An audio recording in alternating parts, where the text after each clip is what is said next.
It's another edition of Time About the Movies, and today we're taking a look at the films of March 16th, 2001. We got 3 films to look at today, so let's go ahead and jump on into it. And we'll start off with the biggest new release of the weekend, Steven Seagal and DMX, the crossover we've all been waiting for. We have the action film Exit Wounds. Our guys inside said it took about 50 kilos of heroin. Someone's having a party tonight? In the city's most corrupt precinct, He used to work for Internal Affairs. How'd you know who you could trust? 2 honest men are about to bring justice to the law. I want to catch all these guys at once. Stick it to them.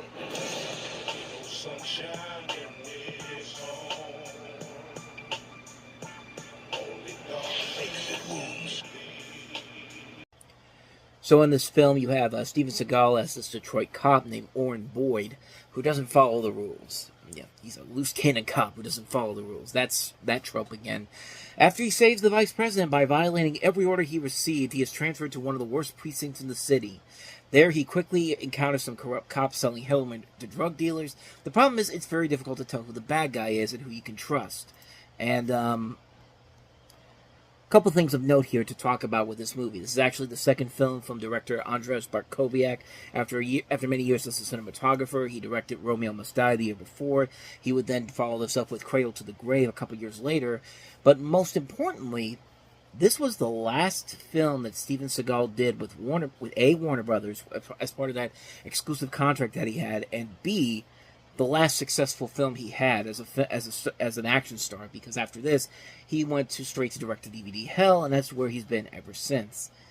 Maybe that's for the better, but, Steven Seagal and DMX, man, I mean, a movie that clearly everyone was asking for, which, probably not what people were asking for. And the movie itself, I mean, it was a hit when it came out, but then again, not really, it really wasn't seen as that gigantic of a hit overall. It was seen as a surprise hit, and for a little bit it was considered by many as Steven Seagal's big comeback, even though the next movie he would make after this was Half Past Dead, which was a huge flop and pretty much was the last theatrical film that he did. But we won't get to that one until next November, 2002.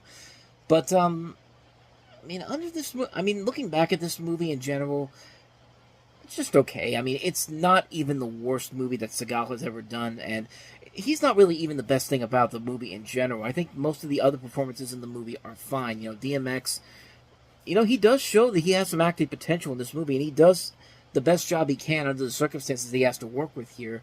Isaiah Washington is pretty good in here. Jill Hennessy, Anthony Anderson's also in this. Michael Jai White, Tom Arnold, Bill Duke, Bruce McGill, Ava Mendes. Which there was a hilarious story about how Mendez's voice was dubbed over by another unidentified actress without her prior knowledge. And when she actually went on the Daily Show a couple years later to talk about this, she talked about how she had learned about this while she was at the premiere with her family, and she realized something was wrong, something was just off. She said the producer later explained to her that her voice was replaced because she doesn't sound intelligent enough.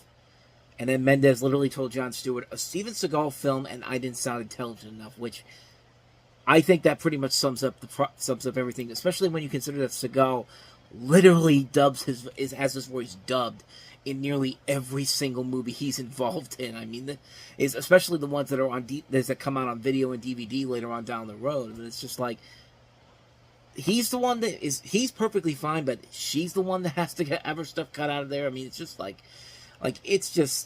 it's ridiculous, and this movie gets really ridiculous at times. Like I said, it's not a bad movie, but you really need to go into this movie knowing what you're going in for here. I mean, this is a film that clearly is not meant to be taken seriously by any means, and like I said, it's far from the worst thing Steven Seagal has done as a filmmaker. I mean, On Deadly Ground probably still breaks the top of that list in terms of theatrically released movies of, like, the worst of the worst for him, but this is just kind of like, for a one-time watch, it's fine, but you have no real reason to ever watch this again, really, when you think about it. Especially when you can take a look at the other 2 movies that came out this weekend and think, I could do a whole lot better than this. So let's go ahead and take a look at one of those movies. And we have that one here with Enemy at the Gates. Enemy at the Gate, intense thriller. They send their top marksman to come from Berlin to stop the first great film of the new year. How are you going to find this young man? I'll fix it so that he finds me. Gritty, gutsy, and gritty. 4 stars. It's like Saving Private Ryan meets High Noon. If you kill him, you can run the work for us. And Ebert and Roper in the movie. It's a 2 thumbs up. It's brilliant. Enemy at the gates. Rated R. The duel begins this Friday.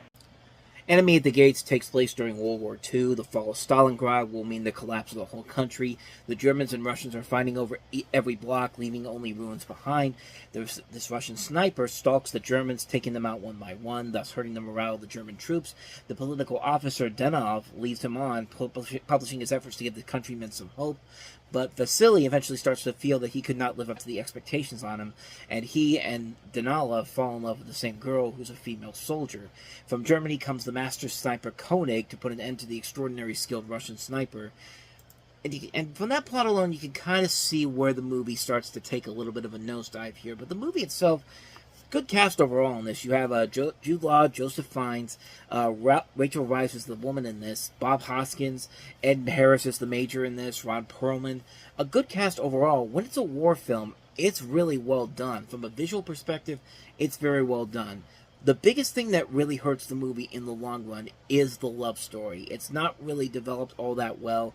But I'll give it this, though. It does a better job of telling a love story in a war movie in 2001 than the big new war movie that comes out in about 2 months from now, Pearl Harbor, which is basically trying to be the Titanic for World War II, and we'll see how that eventually backfires big time. But at least this movie was trying to make it work. It didn't, but it does it at least better than that movie does. But other than that, though, when it's the war movie, it's very well done. The acting overall is very good. The writing overall is very good. The action sequences are very good. James Horner has a really good score to this film.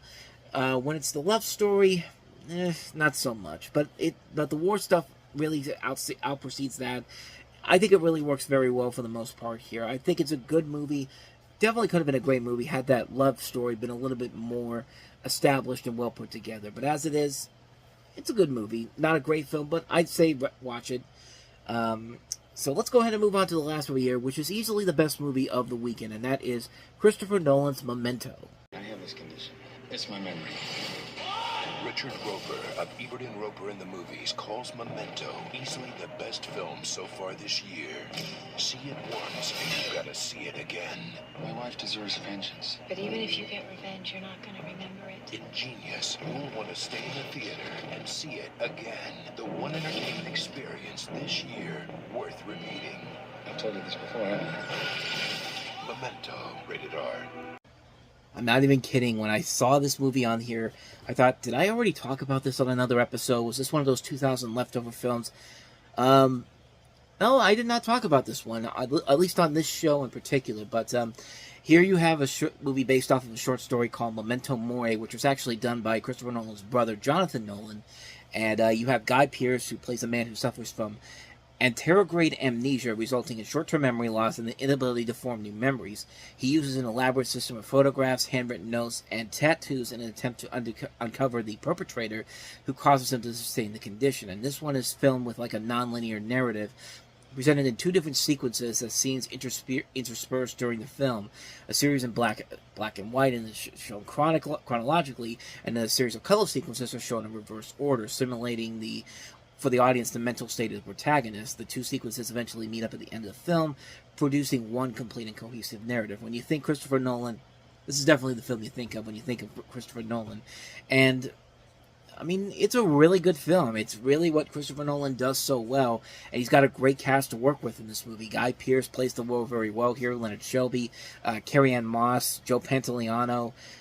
Great writing overall. The visual aspect of the film is very well done, and like I said, it's that way that he makes this movie, and he's very much, like, he creates a very different and unique edge to it that really gives it this its own little spark, its own little edge to it. But like what we see from later on from Nolan's work, with stuff like, you know, Batman Begins, and like even before that with Insomnia, and then what we've seen as of late with stuff like Oppenheimer. I mean, this is a really well-made film.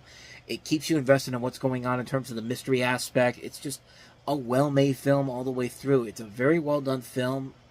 I mean, not much more I could say about this one. I mean, if you like Christopher Nolan's other movies, you will definitely find a lot to really admire about this movie, because this is where it's pretty much where it all began, quite honestly. And it's a great film. It kind of still holds up after all these years, no matter what American Dad tells you. I mean, I've seen Memento. I think it's just as good the second time.